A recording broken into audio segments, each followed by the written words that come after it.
tanging masasabi ko na lamang sa puntong ito ay God save the Philippines.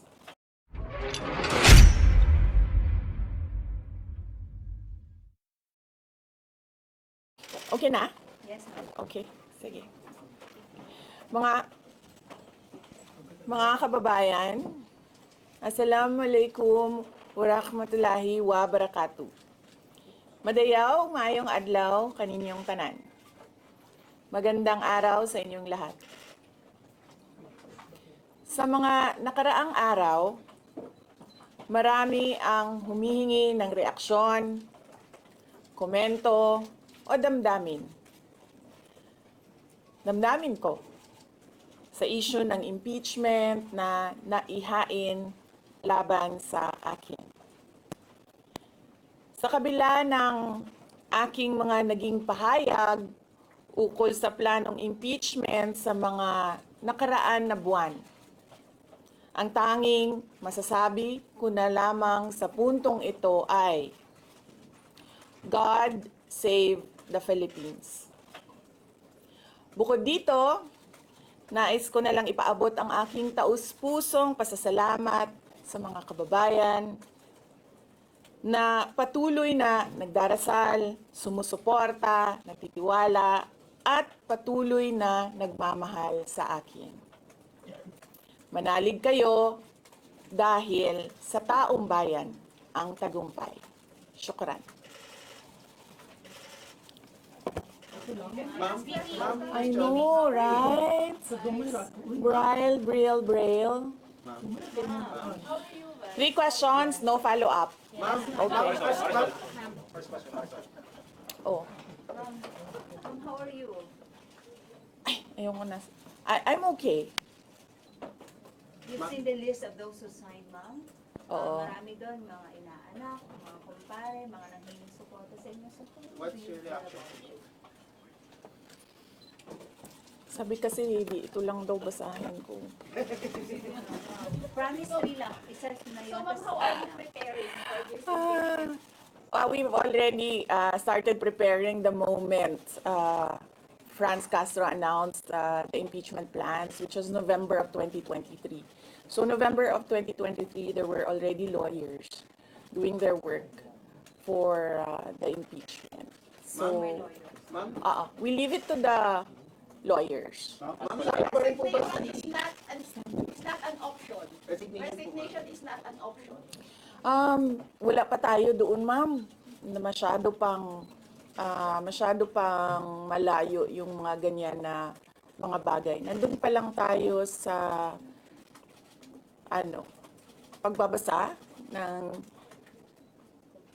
actually, ma'am, wala pa tayo doon dahil yung mga abogado lang yung nagtatrabaho. Hindi ko talaga alam kung anong ginagawa nila. But I have a meeting with them. Going back to the president, the president said he has nothing to do with the impeachment. Do you believe that?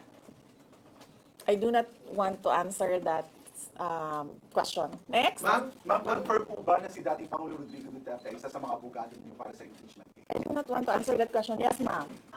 Nakikita niyo po ba na may hahalin tulad ng sitwasyon ngayon ng bansa sa 1984 ni George Orwell? I do not want to answer that question. Last. Na yung mga kaalyado, nanghiling suporta, mga inaanak, mga kumpare, kumari, sila yung mga pumirma sa inyo. Paniwala ko lang, no, if you have to explain or defend your signature in a yes petition for impeachment, then you feel that you have done something wrong. Kasi kung wala ka namang ginawang mali, bakit mo i-defend yung pirma mo? Ma'am? So yun yung paniwala ko. Okay. Ma'am, naniniwala po ba kayo na may gumalaw po for the impeachment? May gumalaw po na parang money involved? I do not want to answer that question. Yes. Ma'am, will you be endorsing senators, lalo na po sa PDP slates, especially that may possibility na mag-overlap yung trial sa next Congress? Hindi pa namin napapag-usapan kung ano yung gagawin ko for the upcoming campaign and election. Pero nasabi ko na noon na patuloy yung trabaho namin, and isa sa mga trabaho namin ay gusto namin tumulong sa Commission on Elections in voter education. Particularly, yung wag mo ibenta yung boto mo, wag gumamit ng dahas during campaign and election day, yung mga ganon. Ma'am, payo niyo na lang po sa ating mga kababayan sa nangyayari po ngayon sa ating bansa. Yes, sabi ko nga kanina sa statement ko sa ating mga kababayan na patuloy na sumusuporta, nagmamahal, nagdarasal, napakahalaga nun, ay manalig lang sila dahil sa taong bayan ang tagumpay. Bibing, anong nag-blooming daw patapos na mo yan? Nanong naakadri sa Manila na taga Davao man ka?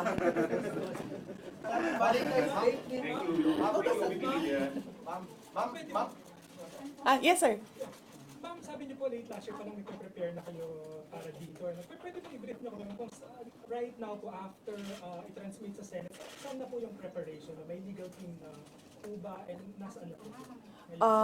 Well, may meeting kami mamayang hapon dahil nag-meeting sila kahapon. Hindi ako sumali, so merong briefing, legal briefing mamaya ang mga lawyers. So I will know more this afternoon. Can you name some of the prominent members of your legal team? Pakikita nyo na yan pagpasok nila ng kanilang entry of appearance. Ma'am, tuloy po ang trabaho kahit may pinaghahandaan po kayong impeachment. Yes sir, opo. Kakatapos lang po ng planning conference ng Office of the Vice President. So we did it last Tuesday, Wednesday, and Thursday para po sa 2025 and 2026. Ma'am, for 2025, may mga maapektuhan ba na programs ng OVP? Yes, nag-announce na kami no na wala kaming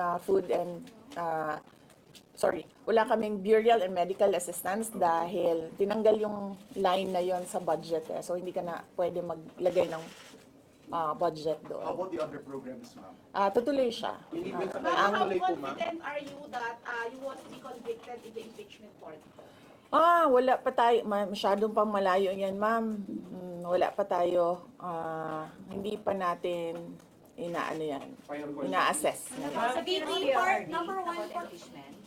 Have you talked to Nagtanong ka na ba Yes. But kanina? O sige, ikaw. Ma'am, you said before na you're seriously considering to run for 2028. Now na may impeachment na, are you more decided to run in 2028? Okay. So wala pa tayo dyan. Wala pa tayo dyan. But nasabi ko naman di ba, paulit-ulit kung we are seriously considering that. But it's difficult to decide without numbers. So, kailangan malaman yung surveys and numbers. Sa next year pa yun. Oo. ma'am, pero ma'am, sa tingin niyo ba, ma'am, Sir, nagtanong ka na? Sir, yes, sir. What are you concerned na yung possible consequence that you can be disqualified from public office kung magkaroon na ng conviction? Yes, sir. Oo. Alam ko po yung penalties ng impeachment. And the moment na nag-resign ako sa Department of Education, before ako nag-resign sa Department of Education, pinag-isipan ko na lahat yan. ma'am, sa ngayon ba, masasabi ninyo na lalo pa kayong nainganyo na ituloy ang pagtakbo sa 2028 presidential election? Nasagot ko na ata yan kanina sa question ni Sir na nakaitim. Ma'am, number one in the articles of impeachment was your assassination threat to the president. Do you regret making that statement last week? I did not make an assassination threat to the president. Ma'am, Sila lang nagsasabi niyan. Sila lang nagsasabi may assassination, sila nagsasabi may assassin, may gunman. Do not say that. Vice, last time, tinanong ko kayo if confident kayo sa numbers ng House. And sabi nyo, hindi kayo confident. And nagkatotoo nga, ngayon sa Senate, you said na parang meron kayong confidence sa mga senador. So, ngayon, how do you feel about that? Do you still feel confident with the numbers in the Senate? Sandali, Mama. Kailan ko sinabi yung may confidence ako sa numbers sa Senate? Sit down. Ano exact na sinabi ko? Sorry I cannot remember the exact words that I used. Parang medyo confident kayo with regards sa Senate, sa mga friends and allies nyo. Unlikely ako magsasabi ng ganyan ba? Pero I need the I will answer that next Pero how do you time. feel now sa Senate? Supposedly receive nila yung impeachment complaint the other day, pero nag-close sila kagad because of the last session. Well, that is their prerogative as a body, no? So, we have to respect the Senate kung ano yung desisyon nila. Dahil sila yung mga nandoon sa loob. So far you feel assured about your allies in the Senate? We haven't talked. I have not talked to my friends in the Senate. Wala. Last question. Ma'am, will you appear sa Message impeachment po kayo court? kay Senator Ivy. Bakit? She's going to block out the impeachment po, ma'am. Sabi daw po niya, she opposed the impeachment daw po. Bakit kaya? Maybe we should ask. Maybe we should ask her first. Bakit niya ibablock yung impeachment? Ma'am, how do you feel po? Sabi ni BBM, hindi niya supportado yung impeachment, pero number one na, unang-unang pumirma yung anak niya. He was consulted actually. He consulted. Kasi sabi, ito lang daw basahin ko. Ang daming nagbabantay sa gilid. Nakausap niyo na ba yung father niyo after your impeachment? Wala pa. But nagpadala ako ng message through sa kanyang assistant and sinabi ko na, ano ba sinabi ko? Hindi ko maalala. I think I said, everything will be all right. Yun ata ang sinabi ko. His reply was a song. Ano po kanta ba? MacArthur's Park. Oh, okay. So, nagpadala siya ng video na kumakanta siya. Have you read the complaint? Have you read? Hindi ko pa nabasa, ma'am, yung complaint. But I understand lahat ng mga complaints na na-file sa House of Representatives, nabasa na ng mga lawyers. Any challenges na Pamilya ninyo hindi kahit ko sa dating impeachment? Pangulong Any may challenges po? pakiusap ba? Sandali, Sarah. Sandali, Sarah. Any challenges po na hinaharap natin with regards sa preparation sa impeachment? Ang preparation, challenges sa preparations, but so far wala naman. Wala naman kaming lang kami, na-overwhelm kami kasi ang daming mga lawyers na nag-signify na tutulong sila sa defense. So, ngayon ay pinag-uusapan on how to go about it na makuha lahat ng kanilang commitment of support at makatulong din sila sa pag-iisip kung ano yung gagawin sa defense. Nagtanong ka na, ma'am? Wala pa, ma'am. Sige, ma'am. At least who will lead the defense? Sabihan ko na lang sila na mag-announce na sila kung gusto na nila mag-announce. Pero yung father niyo kasama pa rin? Kasi sabi niyo before, your father would be helping also. Well, he is welcome. He is a lawyer. So he is welcome to give his advice, input in the defense. Sa mababa yung trust ratings recently due to the Senate sa Congress hearing. I will not answer that question. Is Yusek Zulaika back in office?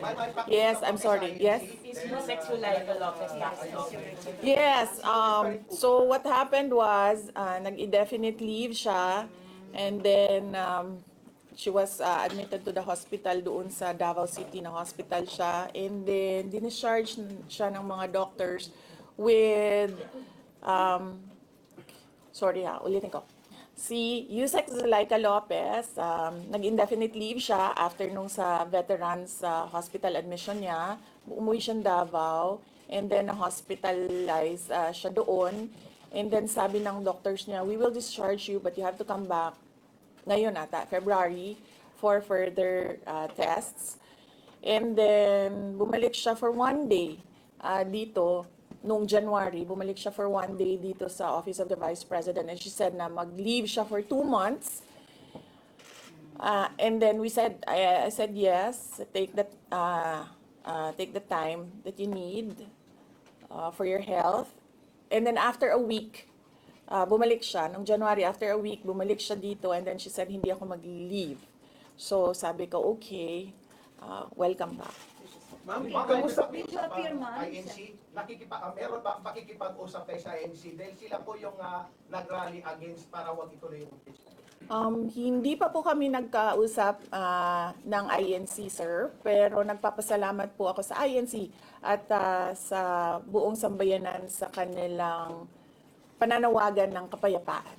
Ma'am, kamusta po ang You staff think you have ng numbers in Senate? Nagtanong ka na, sir? Not yet. Dapat, sir. You think you have the numbers in the Senate to be acquitted? Hindi ko masabi yan ngayon, sir. Wala pa kami dyan. Ma'am, Nagtanong ka na, ma'am. Wala pa. Ma'am, would you consider former President Duterte to be your lead defense? He will, maybe if he wants to, he can be part of the defense team. But because of his age and because of rigorous preparations in an impeachment case, baka sabihin ko sa kanya na wag na lang siyang mag-lead dahil medyo may edad na si former President Rodrigo Duterte. Ma'am? He's already 80 years old this Ma'am, year. kamusta po ang staff ng OBP after they heard about the impeachment po, ma'am? Ano po naramdaman po nila na when you were impeached by the House? Ano po naramdaman ng staff ng OBP in general? Are they sad? Are they worried po ba, ma'am? Hindi ko alam nila na pinagtatawanan lang nila ako dito sa gilid kasi hindi daw ako sumunod. Sabi, basahin lang daw talaga ito. Ma'am, you will appear sa impeachment court, ma'am, if ever. Ha? Will you appear sa Okay. Kung pwede namang hindi, and I understand, pwede naman, hindi na. Oo. Kasi baka ma-intimidate lang sila lahat sa presence ko doon. May mga plano po ba kayo para itulak ang pag-audit, lalo na po sa mga kongresista natin na ginagamit ang pera o pondo ng gobyerno para sa black propaganda against you? Hindi ko na muna sagutin yung tanong na yan ngayon, ma'am. Doon muna tayo sa God Save the Philippines. So ma'am, will you dissuade or encourage your supporters in case they would go sa street to rally? Sa panahon ngayon, ma'am, na sobrang mahal ng presyo ng mga bilihin, lalong-lalo na ng pagkain, sasabihin ko sa mga supporters sa taong bayan na unahin muna nila ang trabaho and negosyo nila kesa sa mag-rally sila sa mga daan. Dahil marami o lahat tayo breadwinners. So, merong mga bata or merong mga kapamilya na nagdidepende sa atin. At tayo naman ang social media capital ng buong mundo. Kung gusto talaga nilang magsalita at tumulong, doon na lang sila sa social media kung saan nakakatrabaho pa rin sila. Pero nagagawa nila kung ano yung nararamdaman nila na gusto nilang gawin. At yun ay magsalita at marinig sila ng taong bayan at ng mundo. Ma'am, sabi ninyo, hindi nyo pa masabi if you have enough numbers in the Senate for an acquittal. Are you not confident that you have enough allies to avoid a conviction in the Senate acting as an impeachment court? Hindi ko pa naisip yan, sir. I've not counted numbers of votes in the Senate, so we are not there yet. We are still, the legal team is still in the preparation of the defense and what we will do moving forward. Ma'am, do you feel betrayed? Maraming mga congressmen from Mindanao voted yes. 70%. I'm so sorry for it. I mean, Ah, do you feel like Do I feel betrayed? How do you feel ang daming taga Mindanao na congressmen? Actually, ma'am, wala akong feelings. Wala akong feelings about it. Kasi, kung napapansin nyo, wala naman kasi talaga akong barkada na politiko. I don't join their circles. But we are friends, yes. But kung ninong at ninang lang ng mga anak, walang ninong at ninang na politiko ang mga anak ko. Oo. Maliban kay Stonefish, dahil nandoon si former President Erap Estrada. So, I don't move in the circle of politicians. Kaibigan, yes. But to say that meron akong close relationship, personal relationship with them, wala naman. Kaya siguro, ganyan din siguro kadali sa kanila ang magdesisyon about the impeachment. Kasi wala naman talagang something that is worthwhile sa aming pagiging magkaibigan. Last question. Ma'am, last on impeachment, nagkaroon po ba kayo ng prior information na may impeach kayo sa House on their last session day? Or may nag-PM ba sa inyo?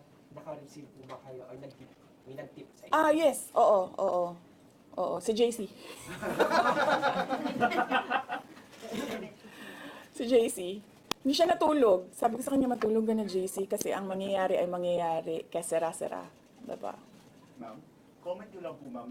Alam ko matagal na ito, but the QC Prosecutor's Office ibinasura yung patong-patong na kaso against you. Yes. What was your initial reaction about that? And second po, any updates sa security details natin, ma'am? Tuloy po ba yung pag-hire po natin ng private security? Okay, hindi ko na sasagutin yan, ha? Dun lang tayo sa God Save the Philippines. Okay. Ma'am, Okay. last na lang po ma'am on my end.